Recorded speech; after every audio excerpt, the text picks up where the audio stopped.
Number হাদিস শরীফ, তোমার ঈমানকে খাঁটি করো, অল্প আমলই নাজাতের জন্য যথেষ্ট হইবে।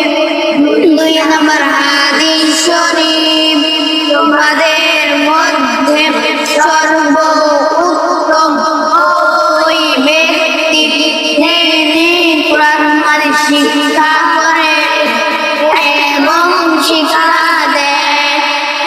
নম্বর হাদিস শরীফ, বিজ্ঞানের তরফ করা প্রত্যেক মুসলমানের ওপর ফরজ। 4 নম্বর হাদিস শরীফ, পবিত্রতা ইমামের অঙ্গ। 5 নম্বর হাদিস শরীফ, নামাজ বেহেশতের চাবি। 6 নম্বর হাদিস শরীফ, কিয়ামতের দিন সর্বপ্রথম নামাজের হিসাব হইবে। 7 নম্বর হাদিস শরীফ, তোমাদের মধ্যে সর্বাপেক্ষা ছোট ব্যক্তি হইবে